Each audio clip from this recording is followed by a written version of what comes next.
ঘরটির কথা বলছি, কিন্তু এই ঘরটি এক সময় ছিল কিরকম আর এখন কিরকম হয়ে গেছে। আপু কেমন আছেন? আর গাইস এটা হচ্ছে তাই গরুর খামার দাদা দাদিকেও এই যে দেন গরু আছে মনে হয় 2টা 4টা 5টা আছে। একটা সময় দাদাগো ভাই ছিল আরও বেশি উন্নত।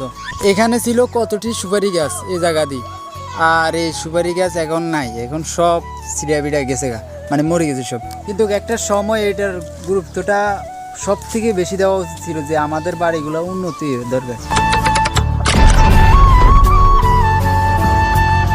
আসসালামু আলাইকুম রহমতুল্লাহি বারাকাতু। আশা করি সবাই আল্লাহর মতো ভালো আছেন। সো এটা হচ্ছে যে আমার দাদার বাড়ি, যেটা পরিত্যক্ত বাড়ির মতো পড়ে রয়েছে। প্রায় দীর্ঘ কয় বছর আগে আসছি, আমার মনেও নাই লাগছেন 6-7 বছর আগে আসছি, এখন আবার আসলাম। সো দেখতে পাচ্ছেন কি অবস্থা বাড়িঘরের, আর কিরম অবস্থা ছিল আমি থাকতে প্রায় আরো উন্নত ছিল। এখন যে পরিত্যক্ত অবস্থা হয়ে গেছে, বাড়িটা কিন্তু আরো বেশি উন্নত ছিল। আর এখন কি এক অবস্থা এই রাষ্ট্রের, ধরেন এটা একটা আমার লাগে রাষ্ট্র, কারণ আমি যে এখানে থাই এটা আমার লাগে আরেকটা রাষ্ট্র, এটা হচ্ছে আরেকটা রাষ্ট্র। তো এই হলো অবস্থা। আরও কিছু দেখতে পারবেন এই বাড়ির ভিতরে। এই বাড়ির কিন্তু কয়েকটি গাছ ছিল, প্রায় কম না হলেও 200-250 হচ্ছে শুধু সুপারি গাছ ছিল, সুপারি গাছও নাই, সব গেছে গা। এই জায়গায় কিন্তু সে উন্নতি আছে কোনো কিছু নেই জায়গার। সব থেকে বেশি এটা দেখতে পারবেন ভিডিওর ভিতরে, আমি কি বলি সেটা অবশ্যই শুনবেন মনোযোগ সহকারে। ভিতরে সুন্দর একটি বাড়ি ছিল এটা, আমি বলবো যে এটা, কিন্তু আমারটা আমি নিজে প্রশংসা করতে হয়। এখন কিরকম পরিত্যক্ত বাড়ি হয়ে গেছে দেখেন। এ হইলো দাদার বাড়ি, এটা একদম পরিত্যক্ত হিসেবে হয়ে রয়েছে, লাগাতেন কেউ থাকে না এই বাড়িতে। আর এখানে রয়েছে কয়টি কাঁচামরিচ, সরি এটা কাঁচামরিচ না, এটা ফুটকা মরিচ। এটা আগেও ধরেন রাখতো দিয়ে একটা, মানে রাখলে ধরেন ফুটকা মরিচ থাকলে ওরা ভাত খাইতে। এটা 6 নম্বর কলোনি, যেমন বধুগন্ধ মাঝখান দিয়ে যে রোডটি গেছে এইটার ভিতরে দিয়ে 6 নম্বর কলোনি আছে। আর এইটা হচ্ছে তাই আমার দাদার বাড়ি, এটা পরিত্যক্ত বাড়ি হয়ে গেছে, লাজে কেউ বসবাস করে না, এরকম একটি অবস্থা। দাদাদের বাড়ি কিন্তু একটা সময় সব থেকে সৌন্দর্য জায়গা ছিল, সব থেকে বড় হয়েছে, আর এখন কিছু নেই। আর একটা সময় এটা ছিল একটা রাজবাড়ির মতো। আর যদি আমাদের পুরাতন বাড়ি দেখাইতাম তাহলে হয়তো আপনারা ভাবতে পারতেন এরকম বড় লোক ছিলাম আমরা। পাশে দেখতে পাচ্ছেন এটা কিছু কবুতরের বাক্সা, কবুতর ফালে ওরা। হুশিয়ালা মানুষ তো, হুশিয়ালা মানুষরা সব কিছু পালতে হয়, আমরা ভাই হারি না। হুশিয়ালারা কবুতর হালে, সন্তানের মূল্য জানেন না, হুশিয়ালারা কবুতর হালে। আর এটা হচ্ছে যে শেলুকল, যেহেতু নোনা পানি বুঝে যায়, শেলুকলে কিন্তু নোনা পানি ছাড়া আর কিছু উঠে না। হাইস্টে 30 ফুট না 60 ফুট, এর হচ্ছে বেশি গাছ। এটা আমি এখন যাব কিল্লাত, যেহেতু বহুদিন হয় ছোটবেলার স্মৃতিগুলো মনে পড়ে, আর সেহেতু সে জায়গাতে অবশ্যই যাওয়া দরকার। বহুদিন হয় আমি যাই না কিল্লাত, তো আমি যেতে চলছি এখন কিল্লাত। তো তোমরা অবশ্যই পাশে থাকো। আর বড় লোকদের বাড়ি হয়েছে এরকম, আর এগুলা সব বলে বাগা। আর শুধুমাত্র এখানে ভিতরে একটা বলে কিস্তি আছে, ধরেন কিস্তি আলাদা মনে হয় দিচ্ছে যত সম্ভব। একটা সময় অগজ যে মানে ইয়া ছিল আর পরিস্থিতি ছিল, গরুর দুধ দিয়ে ভাত খাইতো, আবার গরুর দুধ দিয়ে আবার শ্যামাইসিনি রাঁধতে মসজিদে দিত, আল্লাহ কিছু রান সবই নসিব। আর এটা হচ্ছে গরুর জন্য থাকার জন্য মনে হয় ঘর। আর দেখেন বড় লোকের কি অবস্থা। আর এটা হচ্ছে তাই রসিকর দাদু বাড়ি। এটা হচ্ছে সেই 6 নম্বর কলোনি, যেটা আমি প্রায় দীর্ঘ ছোটোবেলাটা আমি এই জায়গাতে কাটাইছি। সো এখন বড় হয়ে গেছি, তাই আর এই জায়গাতে নাই ভাই। 6 নম্বর কলোনিটা দেখুন আপনারা কীরকম অবস্থা। 6 নম্বর কলোনিটার দৃশ্যটা হচ্ছে যায় এরকম, সব থেকে আবরণ এবং কি ভালো একটি জায়গা 6 নম্বর কলোনি। সো তবে যে রোডগুলো আছে এগুলো সব থেকে বেশি খারাপ হয়ে গেছে, এটার মনে হয় কোনো যত্ন হাতি নেই। 6 নম্বর কলোনির এটা হচ্ছে যে একটি হোল, যেটা আপনাদেরকে দেখাচ্ছি। 6 নম্বর কলোনির ভিতরে যে টাইমে ঢুকবো এই টাইমে কিন্তু এরকম একটা হল ঘরে। আর এটা আমি কত আসছি ঘুরছি, এই জায়গাতে কত দুষ্টামি ঘুরছি ভাই, সেটা বলার বাইরে। আর সেই দিনগুলোর কথা মনে পড়লে এখনো অব্দি আমার ছবি কান্না আসে। সেখানে কত আমরা খেলা করছি, কৃষিকাজ হয় বুঝি না, কিন্তু ওই টাইমে কিন্তু কৃষিকাজ হইতো না। ওই টাইমে কিন্তু শুধুমাত্র অনলাইনে এখানে ফুটবল খেলতে, আলডুস খেলতে, এইসব জায়গাগুলোতে। আর সেই দিনগুলো এখন কোথায় গেল, আফসোস করি না আমরা, অবশ্যই আফসোস করার বিষয়। আর আপনাদেরকে আরও কিছু জায়গা দেখাবো, আমি যে জায়গাগুলোতে বেশি যাইতাম, ছাগল চড়াইতাম, বাট সেই দিনগুলোর কথা এখনো মনে পড়ে, আফসোস। আমি যে জায়গায় আছি এটার নাম হচ্ছে কিল্লা। দেখুন এই যে পুরো এরিয়াটা হচ্ছে ধানের ধান। এক সময় আমরা ধান টুকাইতাম, এই জায়গাতে আসি গোবর টুকাইতাম। ভাই রে সেদিন আসলে অভাবের দিন, কারণ অভাব ভাঙিয়েছে। দিনগুলোর কথা ভাই মনে পড়লে এখনো আফসোস করতে হয়, কারণ ছোটবেলায় কত ছাগল চড়াইতাম এই জায়গাতে আইয়ে। আমার মনে আছে একবার আই ওই ধান নিতাম আইসিয়া, তো ওই টাইমে তো একটা ধরুন ছোটো মানুষের একটা অন্যরকম সমস্যা থাকে যে হাত ফারান। তো আই খেলা ধানের তখন কুদিরা ধান কাছে দিয়েছি, এই তো মানুষে আমার দৌড়ানি ভাই এই জায়গা সব কিছু মনে পড়ে ইতিহাসে। যে দেখেন পুরো একটা স্মৃতি আমার। আর এটা হলো যে কিল্লা, প্রায় বহুদিনও এইসব জায়গাতে আসিনি, ছোটোবেলার স্মৃতিগুলো সব মনে পড়ে। এখন আমরা যাবো ভিতরের দিকে, দেখবো এটার কিল্লার ভিতরের দিকে। আর আমার দোস্ত আছে, এই তো আমার সুজন দোস্ত। কেমন আছো? How are you? এসে ভাই প্রতিবন্ধী বাবা, তো কেউ কিছু ভাইবেন না, হয়তো ভাই একটু কথা বলতে পারে না। ভালো আছে? হ্যাঁ হ্যাঁ, মানে আরে আমি গেছি যে রান্নাবান্নি করে আস ভাই, এরা কিন্তু প্রতি ইয়েতে মানে রান্না বান্না সব কিছু করে। আল্লাহ এই মানুষটারে এমন একটা দিন দিবি আল্লাহ, এটা বলার মতো না। আল্লাহ যেন একটা ভালো দিন দিতে, যেন মানুষটা চলতে আরে। হ্যাঁ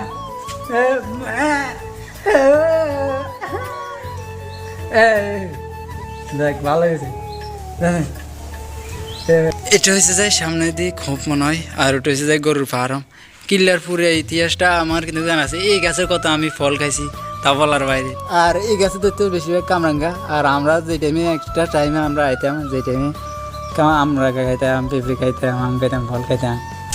আর আমার দোস্ত যে কি রান বসাই দেখি, আর এই তো রান্না বান্না ভাই রে ভাই, এর পুরো ইতিহাস এই যে রান্না। বাবা বলছি আরই যাক, ও প্রচুর কষ্ট করে কিন্তু মেহনতি মানুষ। দোস্ত হয়ে কিন্তু এনে বাট্টাতে রাখি।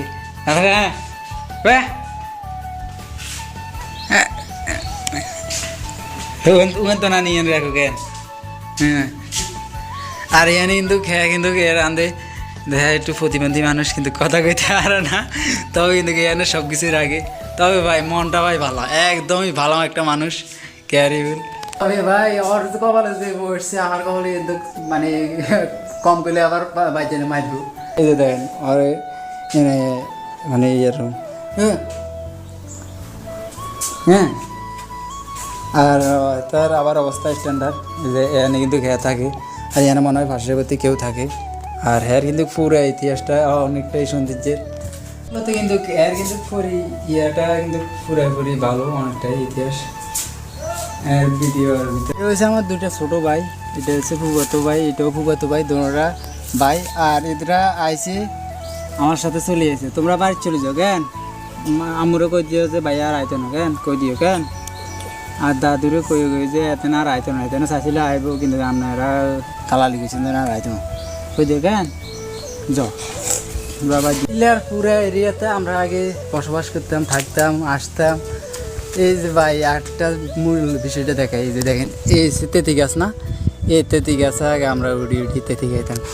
আর সেই দিনগুলোর কথা এখনও মনে পড়ে ভাই। কিল্লার অবস্থা আপনাদেরকে দেখাইলে আপনারা হতবাক হয়ে যাবেন।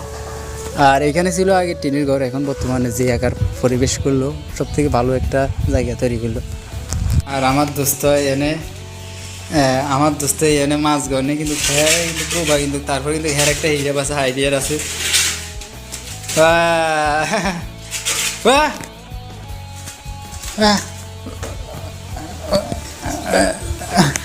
ও এমন কয়েকজন মানুষের লাই বলি ইয়াটা করে, মানে তরকারি রাইনবো, ভাত রাইনবো ভাই। হ্যাঁ কিন্তু মানুষটা অনেক ভালো, তবে চঞ্চল ভোয়া মানুষ তো, তবে সব থেকে স্বাধীন মনের একটি মানুষ, যেমনি কয় এমনি শুনে। আর হ্যারে নিয়ে আমি মানে আমার বন্ধু হিসেবে হ্যারে ভালোবাসি। আমার বন্ধুর জন্য দোয়া করবেন, সে কিন্তু বিয়ে করছে, প্রায় একটাই বিয়ে করছে। আর যেন হ্যার কপালে যেন যেন বিয়ে না থাকে, তবে সুন্দর করে যেন চলতে পারে। হ্যাঁ হ্যাঁ ভাই বিয়ে শাদি করিয়ে এলেছি, তবে মানুষটা একদম ভালো মানুষ, একদম ভালো মানের একটি মানুষ, সব থেকে ভালো। আর এক সময় যে টাইমে আমরা এই জায়গাতে আসতাম, ওই টাইমে কিন্তু কিন্তু আমাদেরকে সব থেকে বেশি ভালো জানতো। এর কথা আমি সবসময় প্রশংসা করি। ভালো দেখেন, এর কিন্তু পুরো এক্সপিরিয়েন্স ভালো। আর কিন্তু এখানে আগুন দিছে, মোটামুটি এর এক্সপিরিয়েন্সের মতো আর মনে হয় না ভালো এক্সপিরিয়েন্স আছে। আমার দোস্ত থেকে আপনাকে বিদায় নিয়ে যাই গো দোস্ত, যাই গো আল্লাহ হাফেজ। কেন হ্যাঁ ভালো যাই যাই যাই এক সাইডে সোজা যাবো কিন্তু বউ আছে কিন্তু কথা কইতে পারে না কিন্তু আপনাদেরকে দেখেছি। সো আল্লাহ হাফেজ, টাটা, বাই বাই। সো এই বিয়ে ধরেন আর এ হলো যাই ধরেন কিল্লার উপরের দিক, এটা হলো কিল্লা। দেখুন কিল্লার অবস্থাটা কিরকম। আর এদিকে আপনারা দেখতে পাচ্ছেন একটা পুকুর, এটা কিল্লার পুকুর। কত সুন্দর একটি জায়গা। এটা তো আমরা সবসময় আসতাম, আইসা অনেক টাইমে অনেক কিছু করতাম, খেলাধুলা করতাম।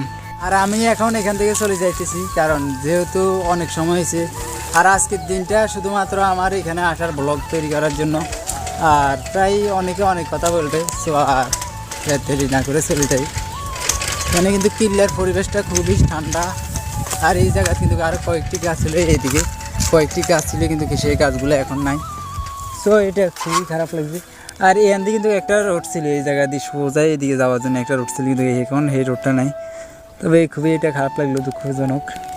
আর আমরা এখন এখান দিয়ে সোজা যামগই ইয়ার উপরে রুটির সোজা চলে যামগই, আর এদিক সেদিক তাকাইতাম না। আর গাইস ওই জায়গাতে কিন্তু একটা বড় গাছ ছিল, আগে আমরা এখান থেকে বড় খাইতাম। আর এখানে এখন কিন্তু বাদাম করছে, আগে এখানে আমরা খেলাধুলা করতাম। আর এইদিকে আমরা প্রায় অনেক টাইমে খেলাধুলা করতাম, আলুস খেলতাম। আর কীরকম দিনটা এখন পরিবর্তন হয়ে গেছে, খুবই আফসোসের বিষয়। এই দিনটার কথা নিয়ে আমি খুবই আফসোস করি, এক্সাইটেড এটা নিয়ে। জীবনে আমি এই দিনটার কথা এখনও অবধি মনে করি, এই মুহূর্তর কথা, কারণ এই মুহূর্তটা আর আমি ফিরে পাবো না। আজকের দিনটা যেরকম পাইছি, আগের দিনগুলো মনে হয় এরকম আসবে না আর কখনো। কারণ এই দিন না আর দিন আছে, সেই দিন নিয়ে যাবে খারাপ দিনের কাছে। তার মানে যে আগে যত দিন গেছে সব দিন ভালো গেছে, এখন যত দিন আসতেছে সব খারাপ দিনে আসতেছে। এটা খুবই অদ্ভুত ভাই। সো আমি এখন রওনা হইতেছি। আর আপনারা অনেকেই অনেক কষ্ট করে ভিডিও দেখছেন, সো আমি এখন যাইতেছি বধুগঞ্জ, মানিকগঞ্জ যাম। বধুগঞ্জ যাইতাম না, সোজা চলে যাবো। আর এক ফাও এদিক চাগাইতাম না।